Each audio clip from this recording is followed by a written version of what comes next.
so excited for this panel, everyone. A couple of tiny little housekeeping things before we start. Please do take as many photos as you can, but we will ask that we avoid the flash just so that these guys can see. If you do decide to share any photos or any of your experiences over the course of the weekend, please do let us know and share them with us. We're on #DST. I'm sure you've heard that a million times by now, but here we go.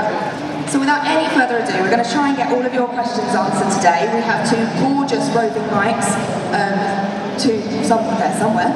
We've got one over here, we've got a little one over here as well, so perfect.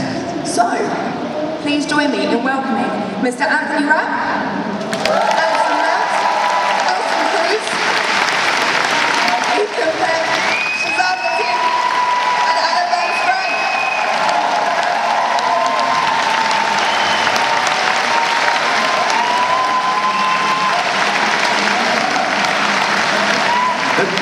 Gents, welcome to Destination Star Trek.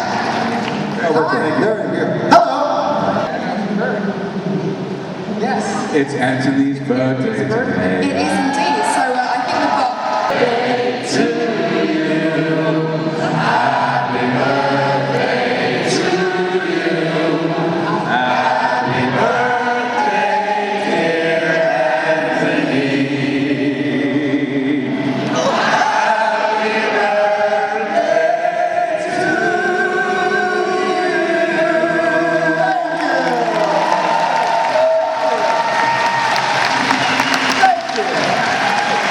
Thank you. All right, now that that's out of the way. 48. 48 children. 48. So guys, happy birthday. Thank you. It's so lovely to have you here, and thank you for sharing your birthday with us. What is it like for you to be in, because obviously Discovery has just taken off. It's just been a complete phenomenon. What is it like coming to a convention like this and getting the response back? Well, thank you for welcoming us so warmly. We were here last year, also a couple of us, and I feel thank you. And that was a really lovely reception. But you just do feel the kind of build of it. The season 2 seems like it made an even bigger impact, which is really great. And I think a lot of that is because it's two of the gentlemen and the third gentleman over here who joined our company in the last. Our captain, our Vulcan science officer, and our evil Section 31 dude over there. That was Control's problem, not mine. I was a normal guy. I was just doing Section 31, and all of a sudden, and then I had to make it. We spent most of the first episode in season 3 just cleaning him up from the floor. Spoiler alert.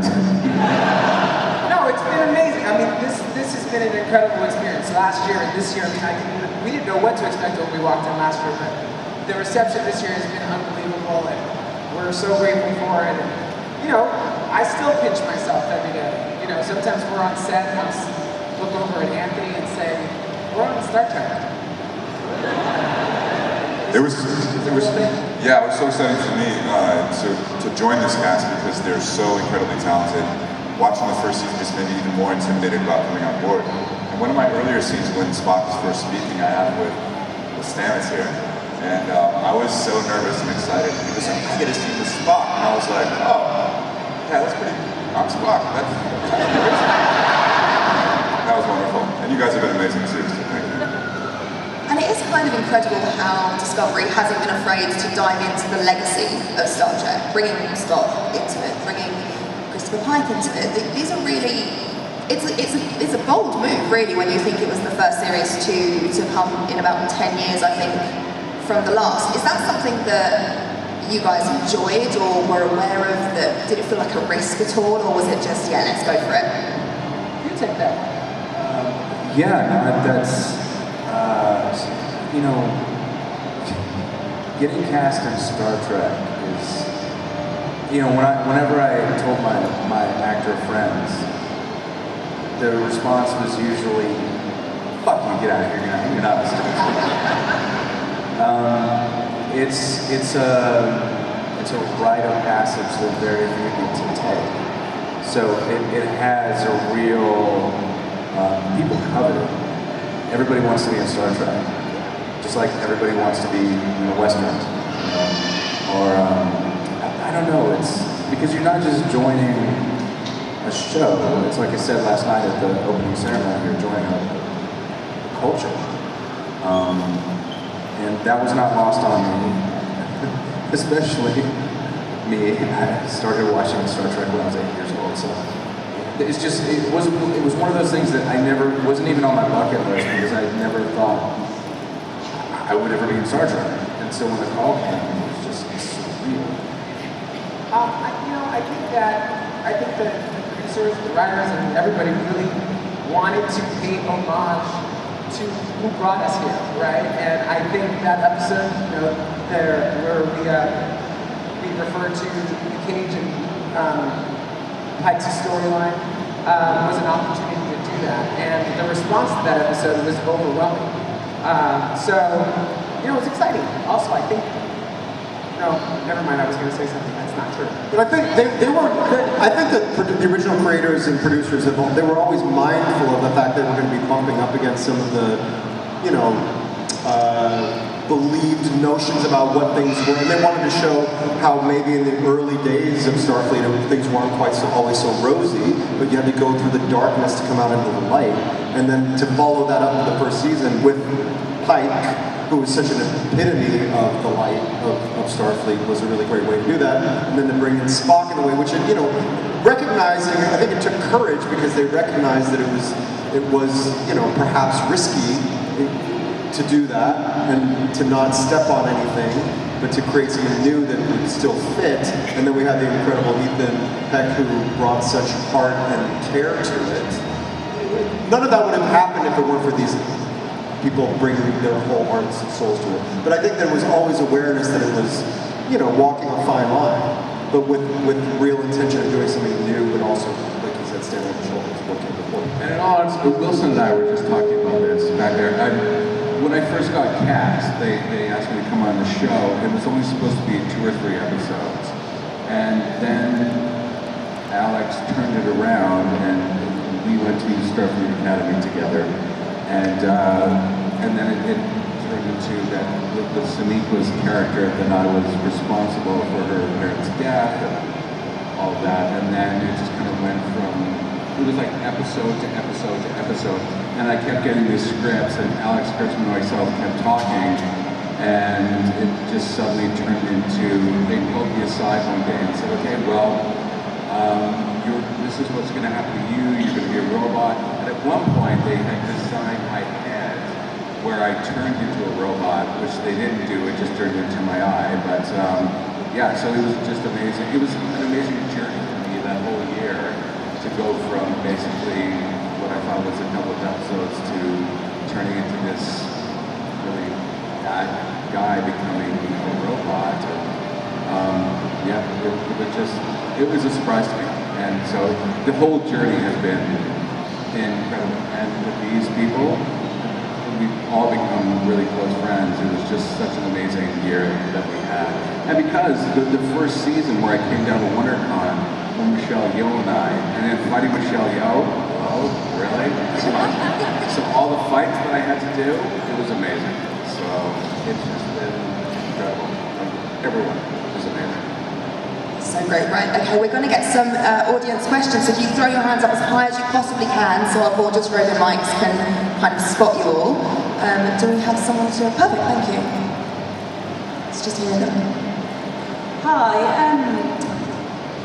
you all seem really good friends, and I was wondering whether you've ever played any pranks on each other on the set? Excellent question. Pranks. You're the prankster. I'm not really a prank, but I remember playing... So sorry, just to interrupt you, Jen, sorry. So please don't point the microphones to the front of the stage, because the guys will get feedback. So sorry about that. Now tell us all the naughty stories. I'm not really a prank, but I remember playing basketball. Me and Mary Chief were waiting, she was in makeup and I was waiting. I remember playing basketball in my sort of skin-coloured pants. This was before our love scene. So we had a little basketball hoop and she got 2 3-pointers on me. while I was in pants. It was freezing. And that was just before we made love, so it was quite a weird day. It wasn't a prank, it was just a weird day. And then we went on a rotating bed and did this love scene, and the director was playing like vinyl records, and it was one of the weirdest days of my life. Yeah, no shit. But there's also the dark, the darts. What darts? Glow dart, yeah. Did Sadiq start that, or I think it was Sadiq? Sadiq was kind of a prankster, but you know, it's the kind of thing like if you catch her out of the corner of her eye and she does this to you, you have to die at any time, right? Yeah. So whatever you're doing, you just stop and die. Which by the way, I'm used to. I would do these long, drawn-out death scenes that would get to the point where the crew was waiting for me to get on my mark. And Sadiq would be laughing so hard we couldn't stop. I wouldn't prank anyone. I would just forget my lines all the time. It's lines. Space gobbledygook. It was like, yeah, like the dialogue, incredible, but try to remember that. Like over and over again. 7 pages, beautiful. Just so you know, we barely hear anything up here. That's why it's on. But yeah. Can you hear us? Okay, Fantastic. That's the main thing. Thank you so much. Can't hear us? You guys can't hear. Okay. Yeah, it's so bizarre. Can you hear this? This one? Oh, but you can't hear this. You can't hear this? Oh. But you can't hear this. Can you hear this now? What about now? Can you hear me now? Yes. Now you can hear me. Okay, that's all right. Next question. You just need to talk to the microphone like this all the time. Stop. Okay. So let's go to another question. We'll get that sorted as soon as we can. Hello. Just over at the back here. Hello, my name is Rianne and I have a question for Anson Mount. We saw Dr. Culber open up to Admiral Cornwell in the second season, but Captain Pike keeps a lot of his own trauma close to his heart and doesn't open it up to other people about it. If he was to open up to one member of the crew on either the Discovery or the Enterprise, who do you think he would go to for counsel and why? I think Spock. I think that they have. I think Captain Pike is smart enough to know that his greatest resource is his crew, and you know, when you're on a 5-year mission and you're in the chair, that can be a very lonely place to be. I think he knows that true leadership doesn't end with a line between command and everyone else. That there's a point at which in Starfleet, we have to trust ourselves enough to know that these relationships can blend into friendships, and that it's actually going to help rather than being an hindrance. So I think he is able to rely upon Spock in that way. And number one, in a different way, maybe. And I really liked the relationship, whatever you think about the Kelvin timeline, I really liked the relationship between Kirk and Bones in those movies. I thought that really hit on what I'm talking about. Thank you. We've got someone just over to this far side. Hi guys. So Star Trek has always been a big pioneer in diverse representation, like starting with the original series with Uhura, and now with you guys, gay couple, canonical, active. Where do you think the next step is in the field of representation for people like everyone around here? Great I wish we could talk about it more specifically, but we're breaking new ground in the coming season, and we're very proud of that. That's something that is very much on the minds of our producers and our showrunners in all sorts of ways, to continue to have the stories that we tell in our show reflect the broad diversity of our current planet, in our case it's 900 years in the future from where Star Trek first starts. So when is that now? It's 1100 years from what? 1200 years from where we are now this next season. But anyway, there are some very exciting ways that we're going to continue to break down those barriers. I have no idea how hard it is for us not to be able to talk about what we're talking about. The CBS snipers. But it's going to be so freaking cool. We come back next year, we can talk about it then. And we'll bring them with us. Is that something that fearlessness in breaking new ground in diverse representation in all ways? I know faith is a huge part of season 2. Is that something that attracts you as actors to something like this? Yes. Yeah. I mean, look, I think our entertainment, our television shows, and our films should reflect the world that we live in. And when it doesn't, we leave out millions of people from that experience. And also, having been someone who grew up at a time when there were very few examples of people like me, whether I'm talking about my sexual orientation or even my color, that's a different. It's disheartening to feel like you're invisible in the world. And there's an unspoken message that who you are isn't as important as the people that you see on the screen, that your life and that your experience isn't worthy of notice. And so for me to live in this moment where you see so much diversity on our television screens and in our films, it's amazing that it's happened so quickly in my very short 45 years. You're so old. But it's exciting. It's an exciting time to be an actor right now, and they call it the golden age of television for a reason, because it's amazing storytelling that actually encompasses a world that actually looks like the world we live in. Thank you. Next question, please. We've got just over the back. Absolutely.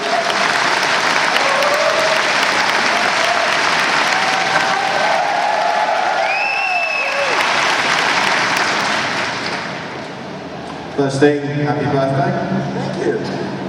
Second thing, this goes very different to all the other brands of Star Trek we've had to watch, because the characters really do fall out with each other, and there's a lot of real emotion, a lot of things that we can all relate to in our daily lives. It's not that symbol of perfection that we should all aspire to. It's a little bit more real and it's a little bit more human.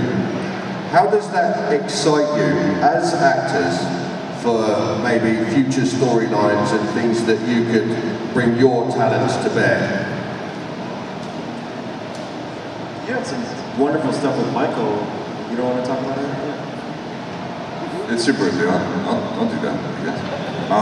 Yeah, well, it's interesting from Spock's perspective because I think he learns to be human from his sister. And I don't think we've quite seen the depths of him that we've seen in this season of Discovery because it's never been written that way. And I think I decided that Michael was one of the few people that he would really be open with emotionally.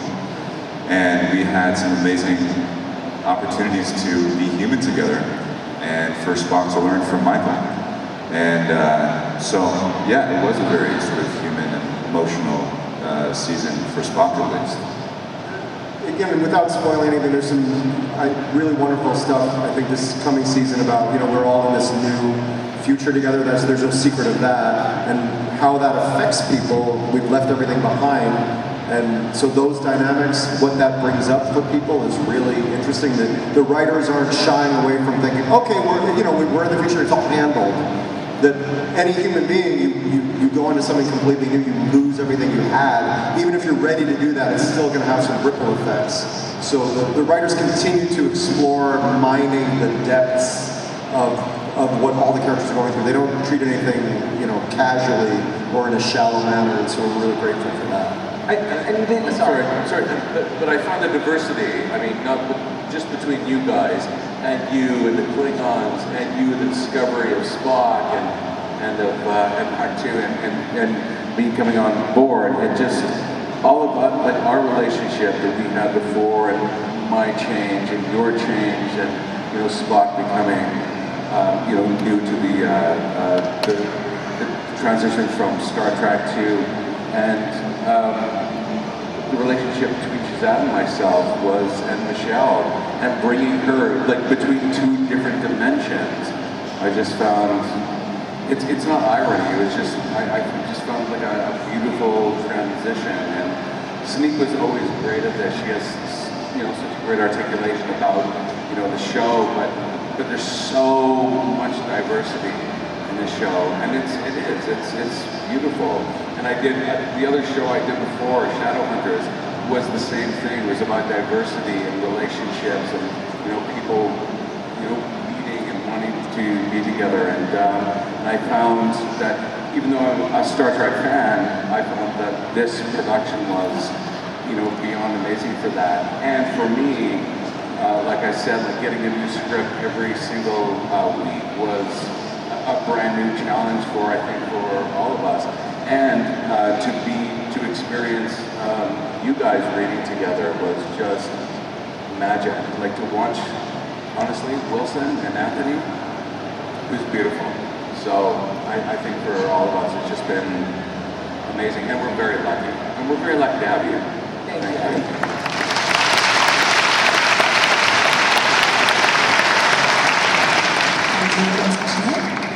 Hello, I'm Angela.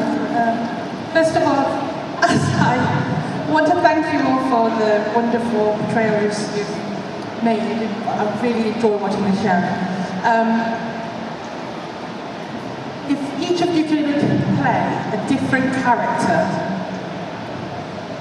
on the show, who would it be and why? And please don't all say Michelle Yeoh, because of the cast. Are you saying characters on Discovery or any Star Trek? On Discovery. On Discovery, yeah.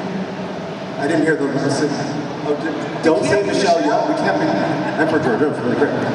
I'd want to be Spock just because I think Spock's an amazing character. But not because I think I could do it better than Ethan, but I still would want to play the part. That's all. I'd want to be Tilly. I'd play Tilly.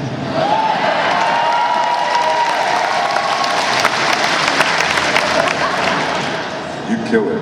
I think I would want to be Tyler/Volk.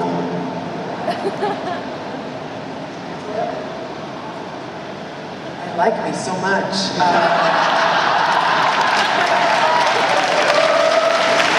I mean, honestly, I'm a black woman inside, so I think be Saniqua, be Michael Burnham, yeah. And besides, she gets paid more, so yes. I'm assuming, I don't know. I pay her more. Did I clean that up good? Still to him. I think I'd like to play Stamets, probably.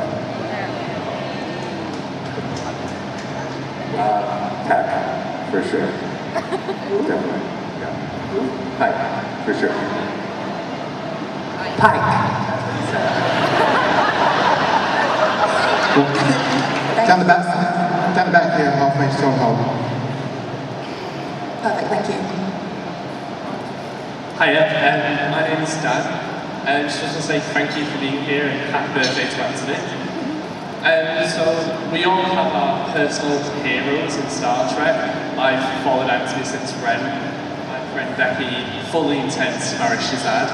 I just wondered, who are your personal heroes in the cast, you know, prior to Discovery? Who did you grow up inspiring? Leonard Nimoy, Brent Spiner, and Patrick Stewart for me. Yeah.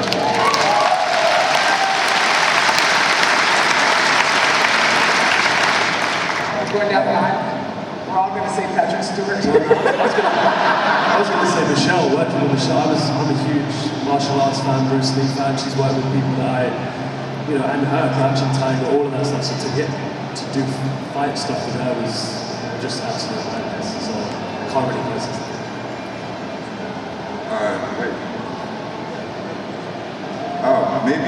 Maybe Brent Spiner. That performance is so controlled and he's such a magnificent actor, so. Yeah, Patrick Stewart. Especially now that I've met him. I actually first met Patrick when I was 23, when I was in my first year of graduate school, and we had a mutual friend who was sort of my fairy godmother, a friend of the family, and she was a professor emeritus of Shakespeare at Vanderbilt, and they went back to the RSC days. So when I was in graduate school and Patrick was doing The Tempest on Broadway, she came to New York to take me to see the show, and then took me backstage to meet Patrick, and then we got in Patrick's car to go have dinner, and I was sitting in the back seat of this car with Patrick Stewart, and I can barely breathe. And he's so famous at this point that he rides in the car like this, his arm on the window, right? And I remember Anne, our friend, asking him, because I couldn't speak, she said, Patrick, what's next for you after The Tempest? And he said, I remember him saying, Anne, I think I want to play the Scottish King twice. Once to fuck it up, and then once to do it properly. And I remember thinking to myself, so that's dedication. Yes, Patrick Stewart. He and I did a movie together called Masterminds back in 1997, and it was amazing. Vincent Kartheiser, he was like a diehard Needs Home Alone, and he was amazing back then, and I assume he's amazing now. I haven't seen him in 22 years, but yeah, other than that, Jonathan Frakes. Thank you so much. We've got a question here in the middle. Oh, hi guys. Is that me? Hey guys. Okay. Yeah, so I know there's been talk of Anson and Ethan and Rebecca maybe getting a spin-off. But this is a question for all of you. If you were to get your own spin-off, what would you want it to be called? Star Trek Stamets.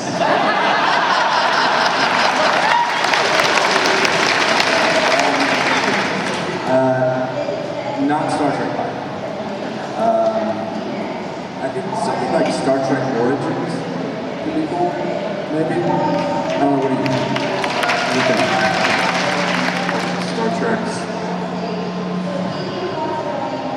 Star Trek Spike.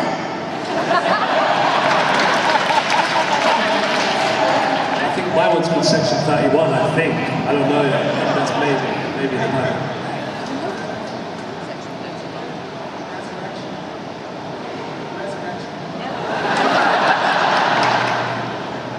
Resurrection. Is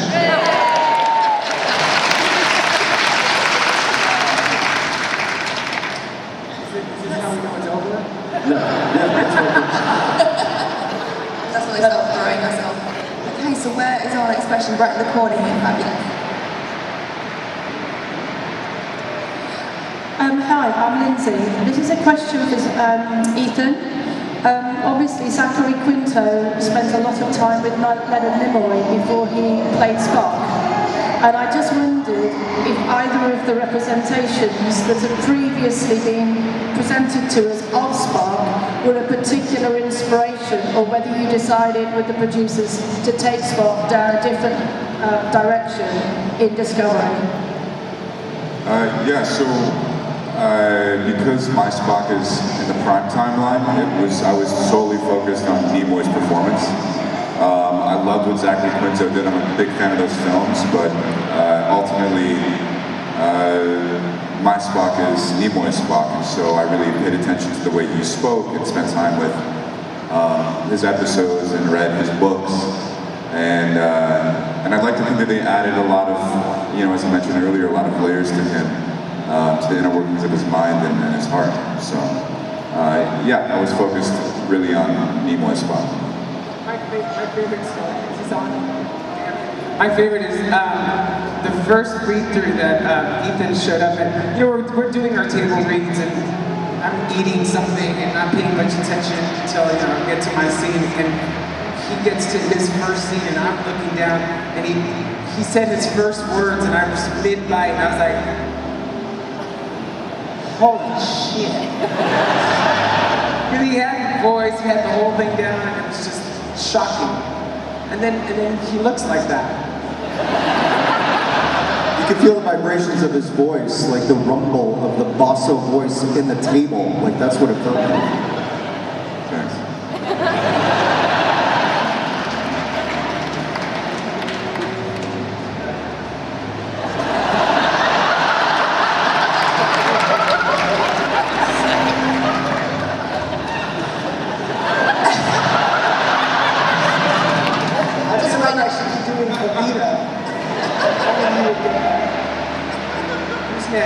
Stage right.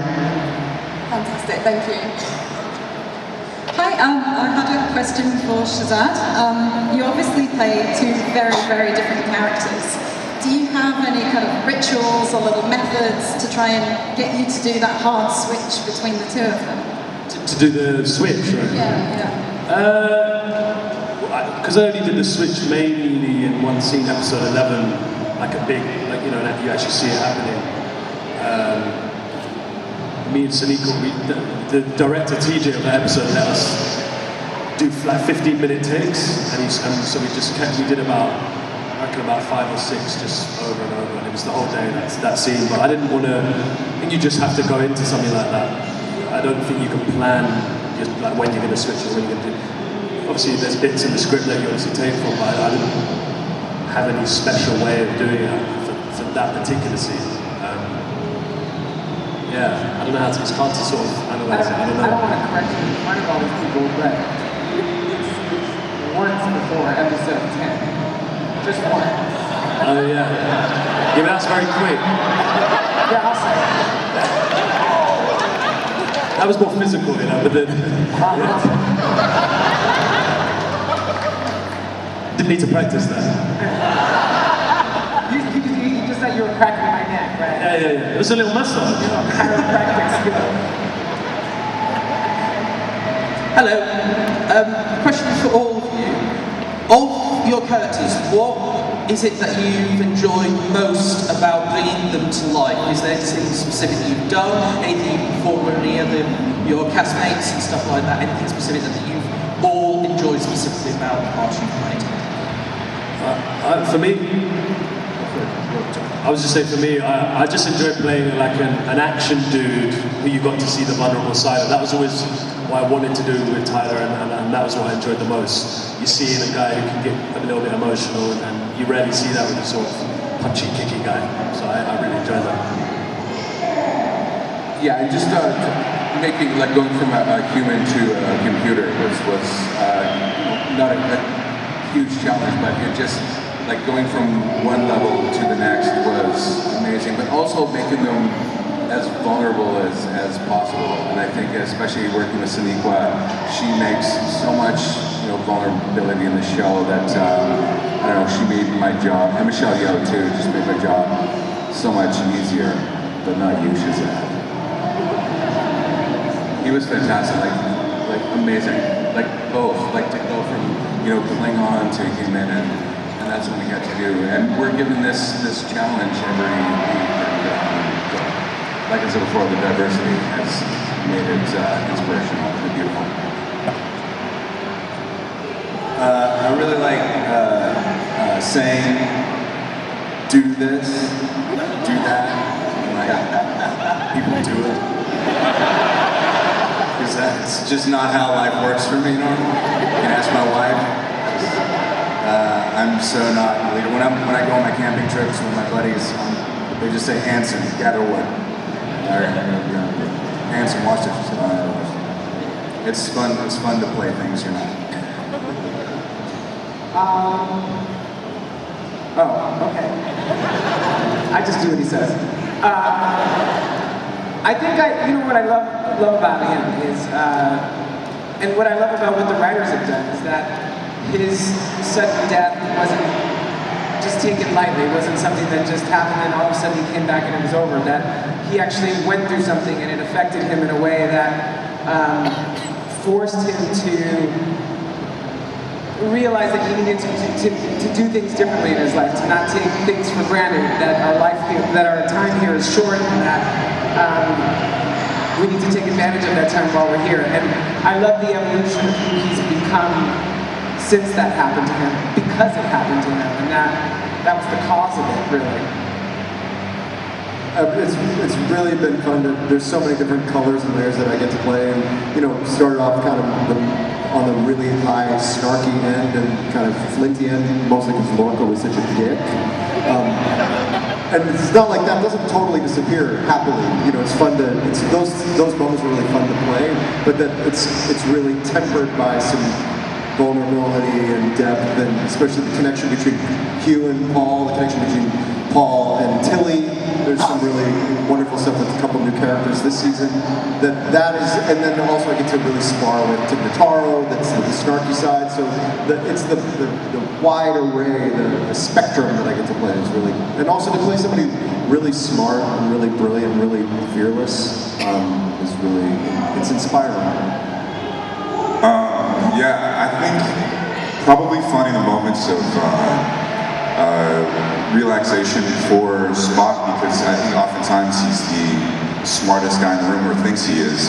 And I think with that sort of awareness comes a great calm and peace. And it was so antithetical to what I was feeling as Ethan, because I was so terrified and nervous taking on this role, and at the beginning of the season especially. And so in every scene, sort of like imagining what is Spock thinking on right now? Where's his mind wandering to? Because I'm sure he's processing, both the information in front of him and some side project he's working on, and maybe some bigger philosophical questions. So I was trying to always find a peace and calmness to